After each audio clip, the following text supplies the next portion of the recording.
Hola, bienvenido a Eficiencia. Vamos a continuar con el estudio de los polisacáridos, en concreto le vamos a dedicar este vídeo a los polisacáridos energéticos. Y empezamos por el que es el polisacárido energético por excelencia en las plantas, el almidón. Es un polisacárido de reserva energética vegetal. Es decir, va a acumularse en épocas de abundancia y va a utilizarse en épocas de escasez. Se va a sintetizar, como no podía ser de otra manera, se sintetiza en los cloroplastos, que es el orgánulo en el cual ocurre el proceso importantísimo de la fotosíntesis. Y va a acumularse, se va a almacenar ese almidón producido,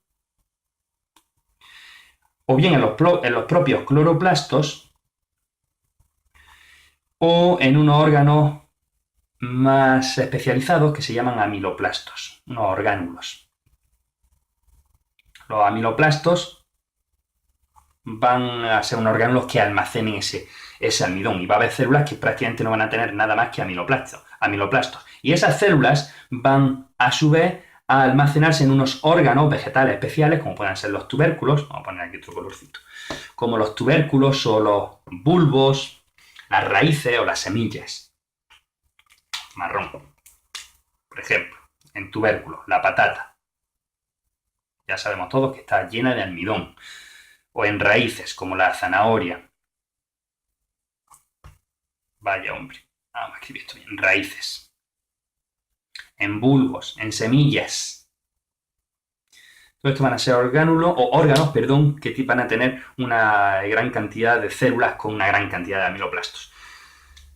Ya dijimos en un vídeo anterior que debido a que no forma el almidón, lo mismo que tampoco lo hace el glucógeno, que es el siguiente polisacárido que vamos a ver, no forma disoluciones, lo que se llama disoluciones verdaderas, entonces no va a influir en la presión osmótica.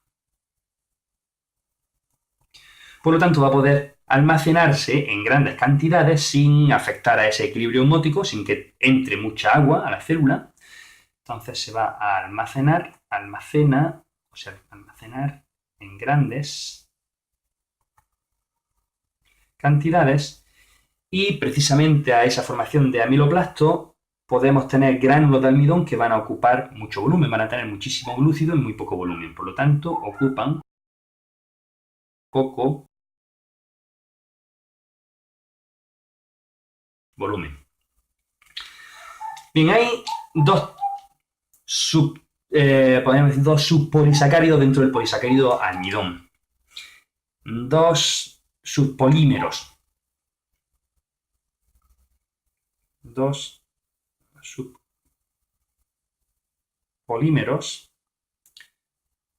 Del almidón, o dos tipos de polisacárido dentro del almidón que conforman al almidón, que son la amilosa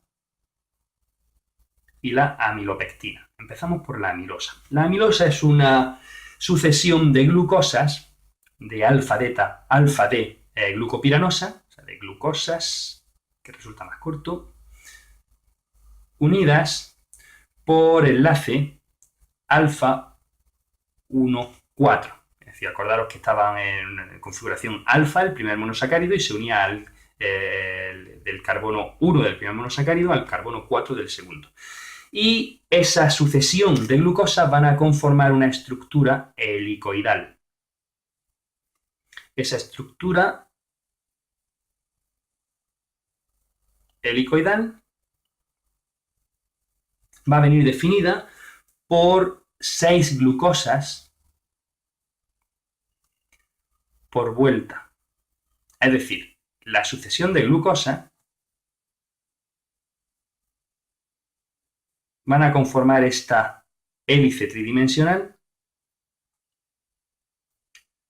de modo que vamos a tener 6 glucosas por vuelta, ¿no? Y seguiría esa sucesión de glucosas conformando esa hélice. Ese sería el primer subpolímero, la amilosa, y tenemos un segundo que se llama amilopectina. La amilopectina tiene una base similar a la amilosa, pero cada 12 glucosas de media, como patrón general, ya que hay diferentes tipos, lo mismo que hay diferentes tipos de almidón, hay diferentes tipos de amilopectina, pero una media de cada 12 glucosas, vamos a tener ocurre una ramificación por enlace, lateral, por enlace alfa 1,6, es decir, se va a unir el carbono 1 del primer monosacárido al 6 del siguiente. De modo que si nosotros tenemos esa sucesión de glucosas típica de la amilosa, son varias glucosas, estamos aquí, la nuestra, y están unidas por el enlace alfa 1,4.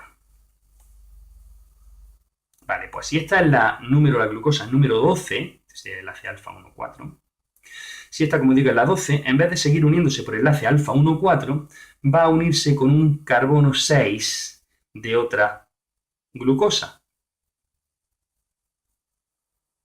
dando lugar a una ramificación que ya continúa con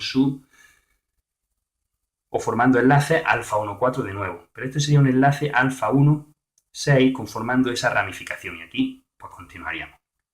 Bien, eso en cuanto a la estructura del almidón. Pero hemos dicho que es un polisacárido de reserva, es decir, habrá momentos en los que tendremos que lisarlo para obtener esas glucosas individuales que puedan acceder a la glucólisis y poder obtener su energía, la energía que hay en ella. ¿Cómo ocurre eso? Pues mediante la hidrólisis del almidón.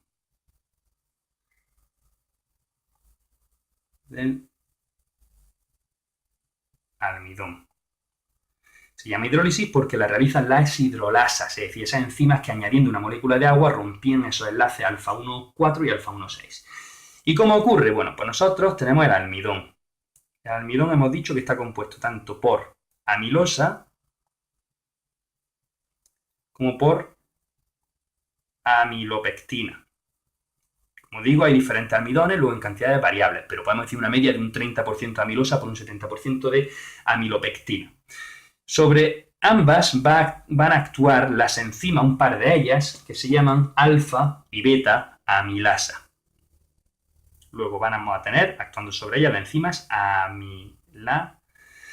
La alfa actúa en cualquier punto de esas cadenas de glucosa unidas por el enlace alfa 1,4. Actúan siempre sobre los enlaces alfa 1,4. Y la beta amilasa actúa sobre el enlace alfa 1,4, pero siempre desde el extremo reductor. De modo que separa, vamos a poner uno más, porque separa disacáridos entre sí. Es decir, la amilasa beta se va a colocar siempre aquí, este sería el extremo reductor.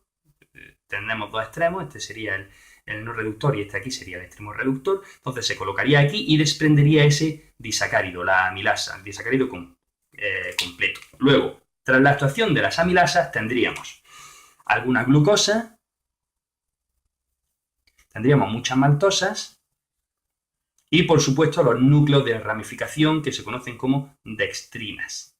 En concreto, cuando solamente tenemos esas dos glucosas unidas por el enlace alfa 1,6, se dice que son dextrinas límite. Pues sobre esas maltosas y esas dextrinas van a actuar las hidrolasas maltasa y dextrinasa, dando lugar a glucosas. Y ya tendríamos la glucosa como resultado final de esa hidrólisis del almidón. Pasamos ahora al estudio del glucógeno. El glucógeno es el polisacárido de reserva animal. De reserva energética animal, con la misma función que el almidón. Y es muy parecido en todos los aspectos. De hecho, también se almacena en forma de gránulos, gránulos de glucógeno que se encuentran almacenados principalmente en el hígado y en los músculos. Menor cantidad en los músculos, pero también bastante abundante y sobre todo en el hígado. De hecho, el hígado es cuando no tenemos un aporte directo de glucosa tras una comida, o sea, entre las comidas, va a ser el hígado el que, lisando el glucógeno, va a proporcionar la glucosa necesaria para el funcionamiento del organismo, la glucosa en sangre. La estructura del glucógeno, y por no repetirnos, vamos simplemente a decir que es similar o equivalente a la de la amilopectina, pero más ramificada. En concreto, va a tener o va a ocurrir un enlace alfa 1,6 cada 10 glucosas en lugar de cada 12 glucosas como ocurría de media en la amilopectina. ¿Y cómo ocurre la lisis del glucógeno? Pues no se llama en este caso hidrólisis, ahora veréis por qué, sino glucogenólisis.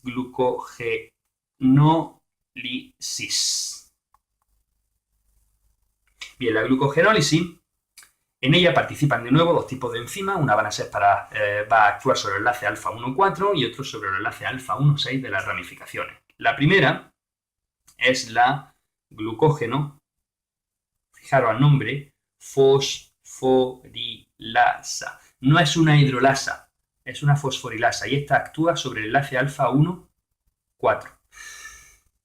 La fosforilasa lo que hace es que actúa también sobre el extremo reductor, luego tendría una acción parecida a la de la alfa-amilasa, pero en este caso no separa disacáridos, sino que separa glucosas sueltas, pero añadiendo no una molécula de agua, sino un ácido fosfórico, un grupo fosfato. De modo que la glucosa que se obtiene, o sea, se van a obtener glucosas fosfato, lo cual es una ventaja porque ya tenemos la glucosa activada para que pueda entrar, por ejemplo, a la ruta metabólica de la glucólisis, donde se tiene que activar la glucosa. Luego, tened en cuenta que no es una hidrólisis, ya que no se añade una molécula de agua. Y el otro tipo de enzima que va a actuar sobre esas ramificaciones, esos núcleos de ramificación alfa 1,6, es la glucógeno, fijaros qué nombre más descriptivo, glucógeno desramificante. Así es fácil de aprendérselo, ¿verdad? Que actúa sobre los enlaces alfa 1,6 y vamos a tener, tras la actuación de estas dos enzimas, la glucosa por separado. Bueno, pues eso ha sido todo por hoy. Espero que haya gustado. No olvidéis de darle a me gusta, suscribiros al canal, ayudarnos a crecer y nos vemos en el próximo vídeo de eficiencia. Hasta la vista.